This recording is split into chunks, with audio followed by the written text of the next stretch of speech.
우리 오늘 거룩한 불만을 가지라라는 제목으로 우리 하나님의 말씀을 잠깐 나누고자 합니다. 오늘날 우리가 누리고 있는 편안함들은 사실은 누군가의 불평과 불만으로부터 시작된 것들입니다. 그런 이들은요, 주어진 것에 만족하지 않고 끊임없이 불평과 불만을 제기했습니다.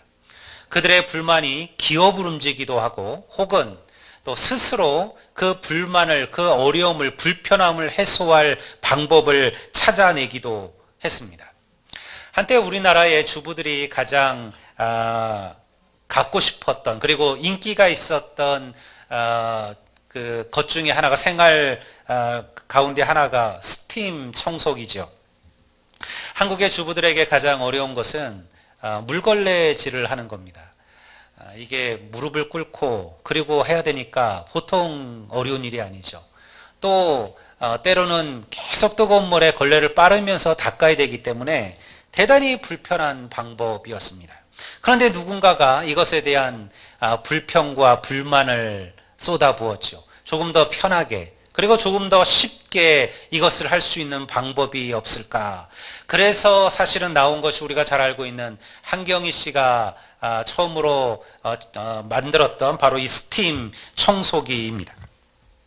대박이 났죠. 그래서 우리가 알고 있는 것처럼 한경희 씨가 아주 성공한 여성 CEO로 서게 되고요. 물론 그 기업이 어려움도 겪었지만요, 지금 다시 그 자리를 잡아가고 있습니다. 이것이 왜 중요하냐면요, 이러한 불평과 불만이 우리의 영적인 세계에도 필요하다는 것을 우리가 알고 있기 때문에 그렇습니다. 우리의 영적인 삶을 향상시키고 그리고 더 큰 믿음의 자리로 나가려면요, 성도는 끊임없이 거룩한 불만들을 사실은 가져야만 해요.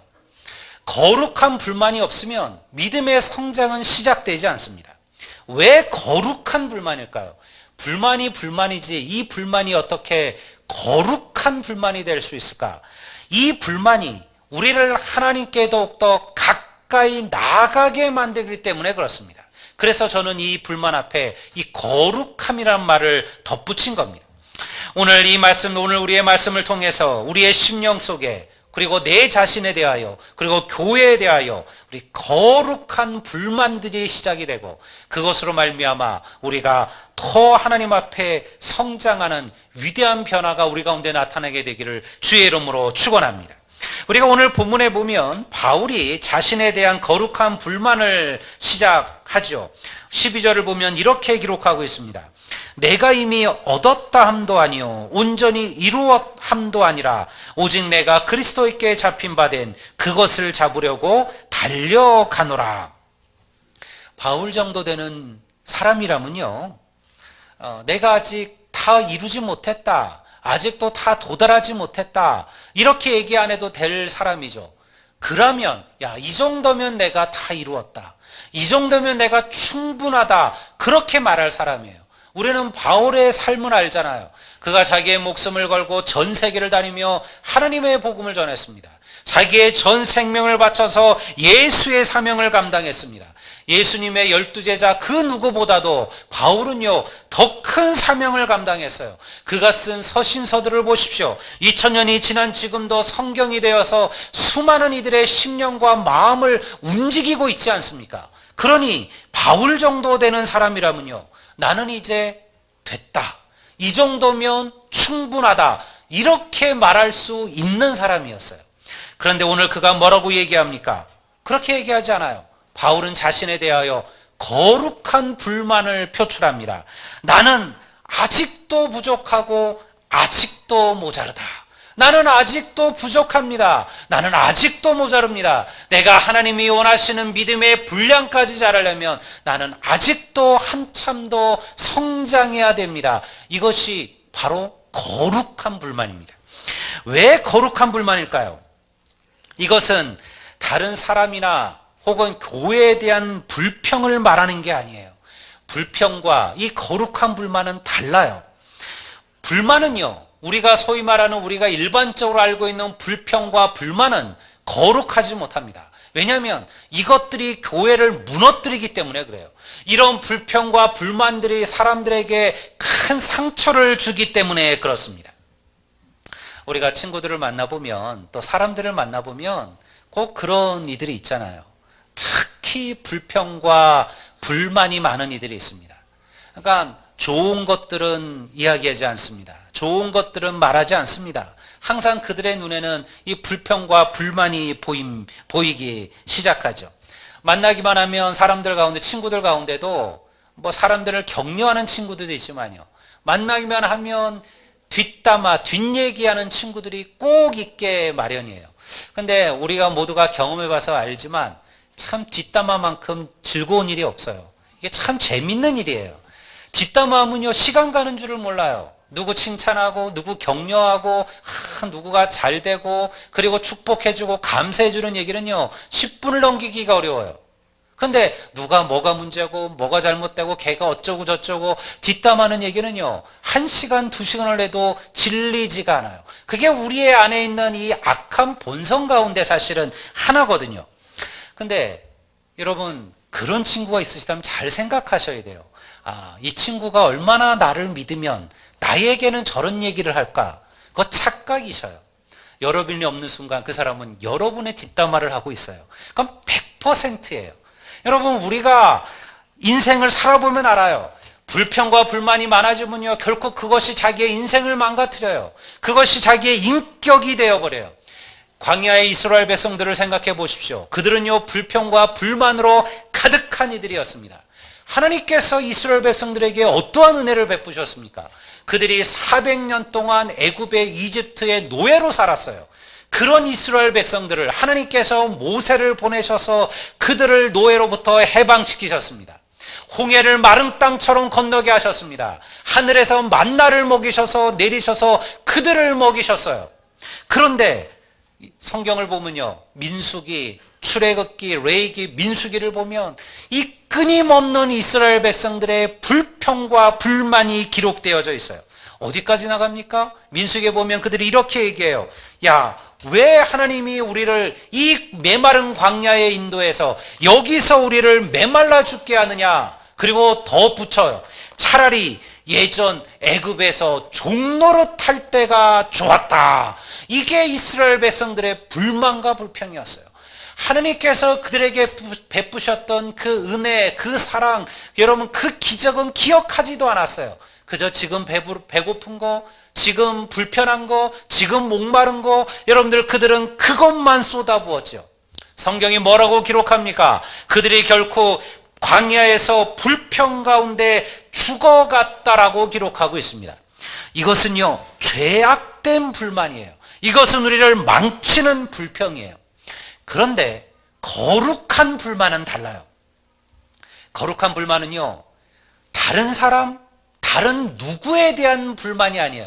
이것은요 내 자신에 대한 불만이에요. 이것은 내 자신의 영적인 것에 대한 불평들이에요.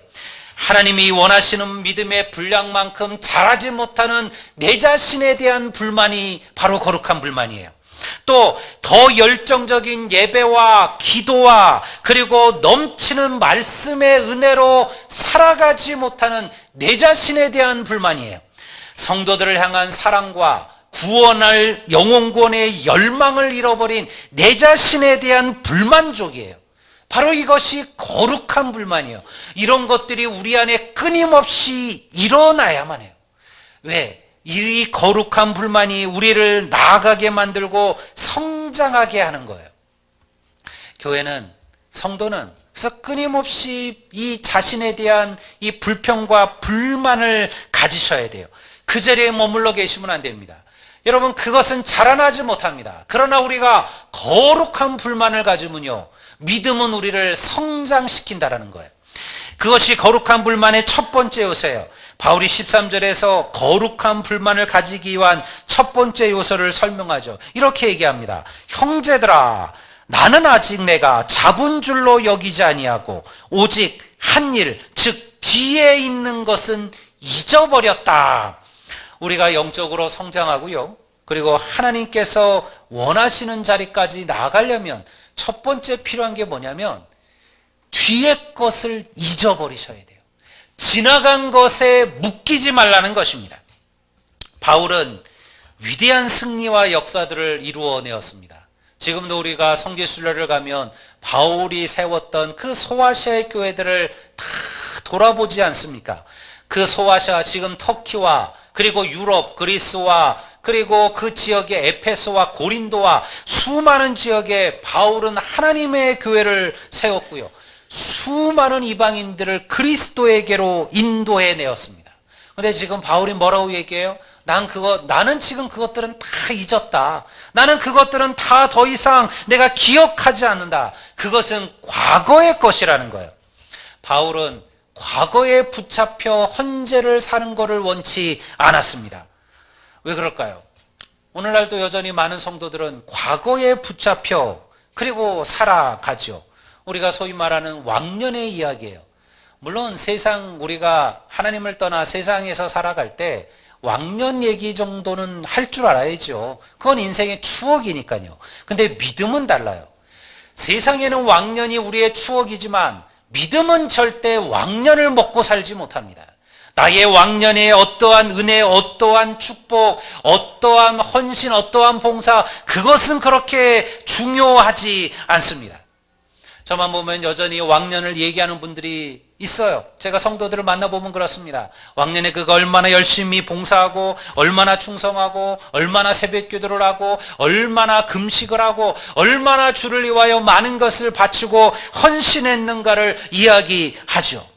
근데 그것은요, 하나님 앞에 의미가 없다라는 거예요. 그것은 이미 지나가 버린 것들입니다. 사랑하는 성도 여러분, 어제의 승리는 어제의 은혜로 주어진 거예요. 그리고 우리는 어제를 사는 것이 아니라 오늘을 살고 내일을 사는 인생들입니다. 오늘은 오늘의 은혜가 필요하고요. 내일은 내일의 은혜가 필요한 거예요. 우리가 왕년에 받은 은혜로 오늘을 살려고 하지 마십시오. 우리가 왕년에 했던 헌신과 봉사로 오늘과 내일의 헌신과 봉사를 대체하려고 하시면 안 된다라는 거예요.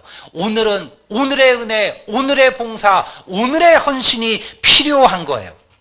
그러니 과거가 아니라 지금을 보는 눈이 중요한 거예요. 과거에 40일 금식 기도했다? 그거 중요하지 않아요. 여러분, 과거에 40일의 금식을, 과거에 무슨 금식 기도를, 새벽 기도를 자랑하지 마십시오. 오늘 이번 주에 있을 금요 기도에 참석하시는 성도들이 되시기를 주의 이름으로 축원합니다. 이게 은혜예요. 여러분, 우리가 과거의 기도 생활이 뭐가 의미가 있겠습니까? 그러나 여러분, 정말 중요한 것은 이번 주에 우리가 이 3월을 위하여, 교회를 위하여, 그리고 이 나라와 민족을 위하여, 여러분의 가정을 위하여, 자기의 믿음을 위하여 기도할 수 있는 시간이 있다라는 거예요. 이 시간을 붙들면 하나님께서 우리의 인생을 변화시켜 주실 줄로 믿습니다. 여러분, 하나님께서는 죽은 자의 하나님이 아니라 살아계신 하나님을, 살아있는 자의 하나님이심을 여러분 믿으시기를 주의 이름으로 축원합니다. 또 하나, 우리가 과거의 것을 잊으라는 것은요, 과거의 영적인 성공만 잊으라는 게 아니에요. 과거의 우리의 실패와 우리의 낙심까지도 이제는 잊어버리라는 것입니다.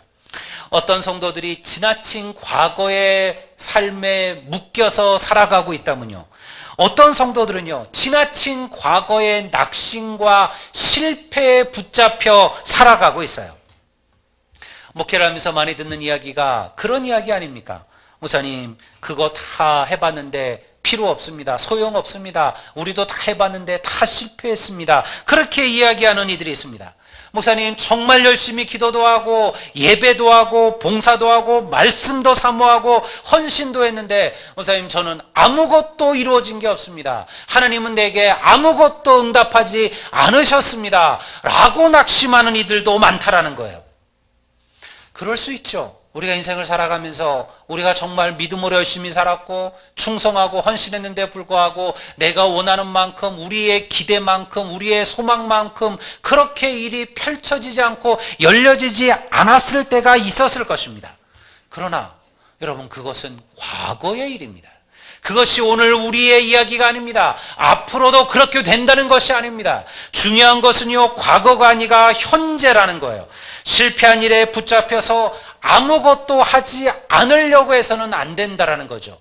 믿음은 그래서 패배주의를 극복하셔야 됩니다. 오늘날 교회와 오늘날 성도와 오늘날 목회자들이 이러한 영적인 패배주의에 사로잡혀 있습니다. 부흥은 끝났다고 얘기합니다. 더 이상 부흥은 일어나지 않을 것이라고 얘기합니다. 더 이상 옛날처럼 열정적인 믿음은 더 이상 시작되지 않을 것이라고 그렇게 이야기하죠. 그것은요, 영적인 패배주의입니다. 물론 과거에 우리가 그럴 수 있습니다. 과거에 우리가 실패했었습니다. 과거에 우리가 부흥되지 못했습니다. 과거에 우리가 헌신하지 못했습니다. 헌신했음에도 하나님의 역사를 경험하지 못했습니다. 그러나 그것은 과거의 일입니다. 거기에 붙잡히지 말라라는 거예요. 하나님은 살아계신 하나님이십니다. 하나님은 어제의 하나님이 아니라 오늘의 하나님이셔요. 그러니 여러분 믿음을 붙들고 서십시오. 고린도후서 5장 17절이 무엇이라고 말씀하고 있습니까? 그런즉 누구든지 그리스도 안에 있으면 새로운 피조물이라. 이전 것은 지나갔으니 보라 무엇이 되었도다? 새 것이 되었도다. 여러분 이 말씀이 오늘 우리의 믿음의 고백이 되기를 주의 이름으로 축원합니다. 하나님의 은혜는요, 우리를 새롭게 하시는 거예요. 그러니 우리가 하나님을 향하여 이 믿음을 가지셔야 돼요. 거룩한 불만이 무엇입니까? 바로 이와 같이 우리를 과거에 머무르지 않게 하고 앞으로 나아가게 하는 거예요. 여러분들 우리의 스스로를 돌아보십시오. 여러분들은 여러분 자신에 대한 이러한 거룩한 불만을 가지고 계신가요? 믿음의 가장 무서운 적은요, 영적인 만족이에요. 이 정도면 됐다고 생각하는 거예요. 이 정도면 충분하다고 여기는 거예요. 이 정도면 어느 정도 내가 반석 위에 섰다고 생각하는 거예요. 그러한 만족은요, 우리를 성장하지 못하게 만드는 거예요.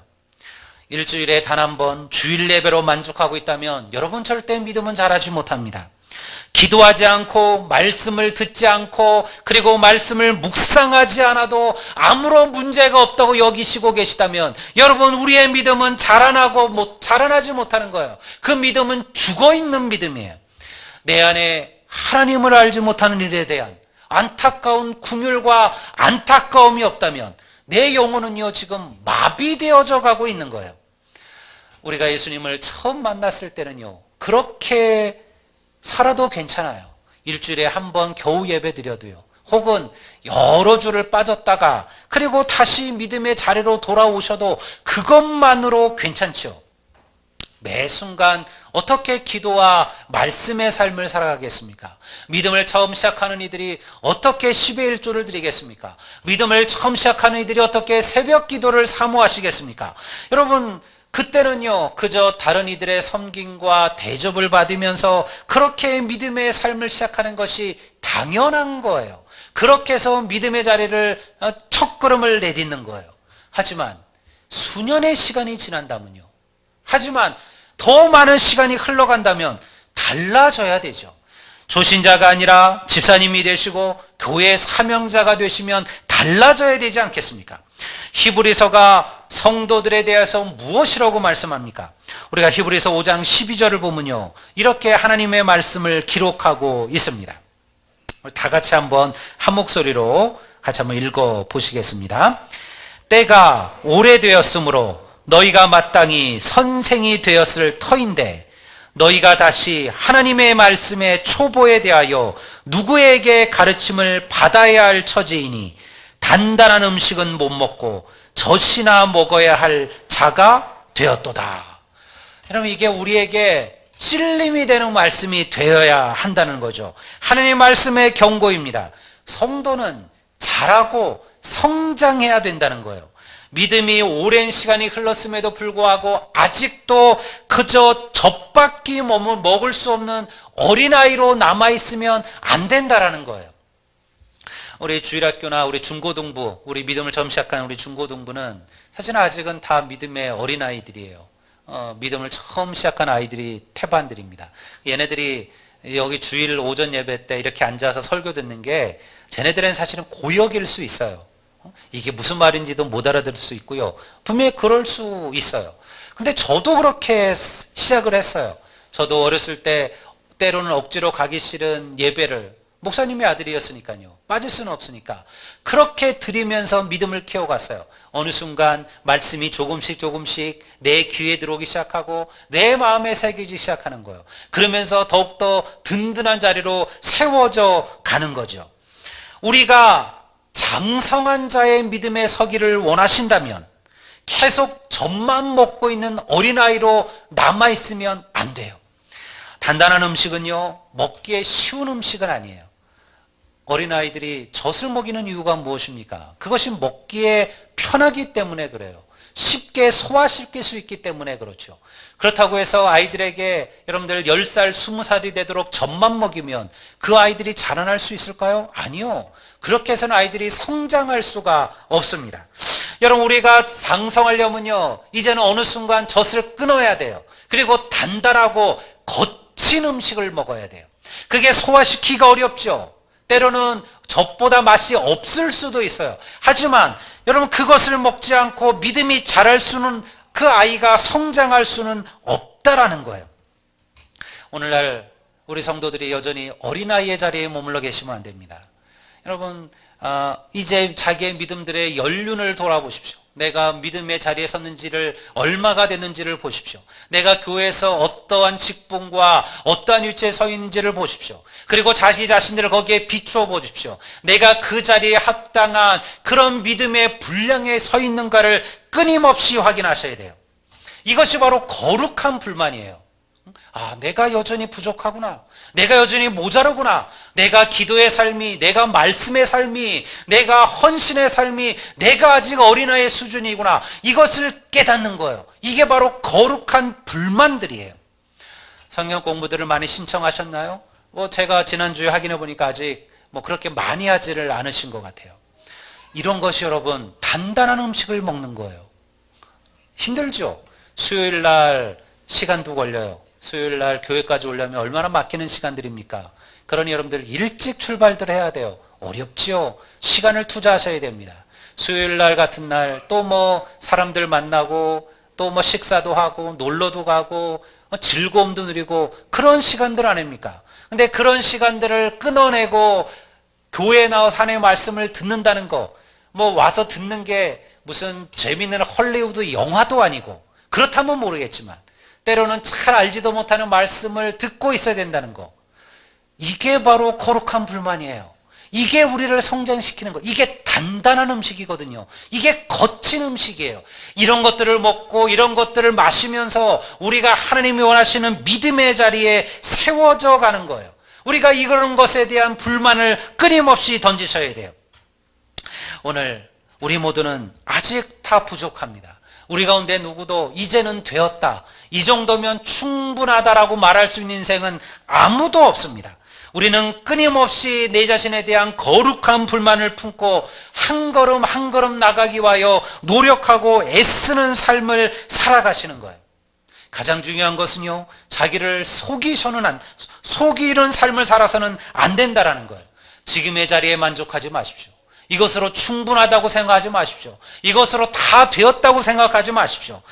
자신을 돌아보십시오. 세상과 그리고 나의 안락을 위하여 쓰는 시간을 조금만 더 하나님을 위하여 여러분들 사용하십시오. 그러면요, 믿음이 달라집니다.